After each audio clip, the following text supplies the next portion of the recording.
In this video, we are going to create these big rays right here. And we are going to do that the same way we did with the original. So I will start with creating a simple rectangle. And one thing to remember here, the bigger this rectangle is, the rays are going to be bigger as well. And this part, this junction, or this part of the rays, this kind of a sun shape, I guess, will be bigger, will be simply bigger. So if you want this part to be bigger, then just make the rays bigger, and if you want it to be smaller, just make the rays or the initial rectangle smaller. So I'll make sure that all these guys align nicely to the center, just like that. And again, I am going to delete this top path with the direct selection tool. I will select it with the direct selection tool and then delete it. And again, go with the Alt, Control, Shift, and J to join average, just like so. And if I make this triangle right now white, you can see what our initial ray would look like. And to tell you the truth, when I was redesigning this logo, I thought that I would actually leave it like that. And let me tell you why. Well, first of all, it's looking really cool because it's really simple and it's got like just two colors. And second of all, which is more important, to me this triangle right now looks like kind of a spike on a spire. And if you take a look at Dubai's panorama, you can see lots of tall and really futuristic buildings, and many of them have spikes and spires.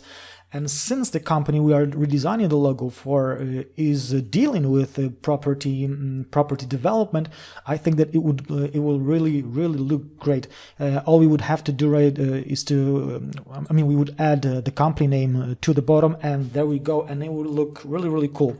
But we are going to create the rays as well. We are going to follow this pattern that's in the original logo and the pattern that I came up with for this redesign. So I am simply going to select this guy and rotate it again.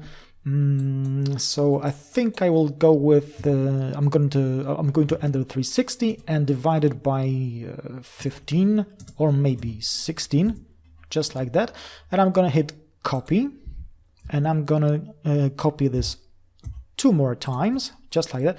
And already we can see that bigger or wider triangles are making our sun bigger at the same time, because if you take a look at this little triangle right here, it's smaller than this one. It's not by much, but it is. So remember that the wider the triangle, the wider the initial array, the bigger the sun, or the bigger the final effect will be.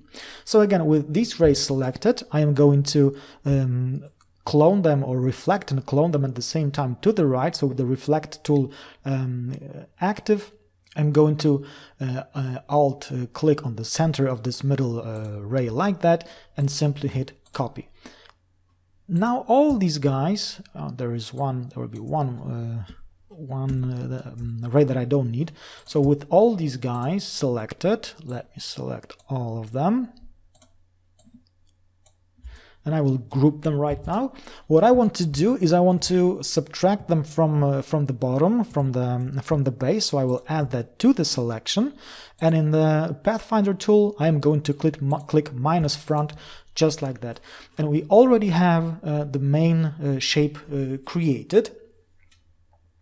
And really all that's left to do is to add the colors and add the font to the bottom. But I think we'll do that in the next video.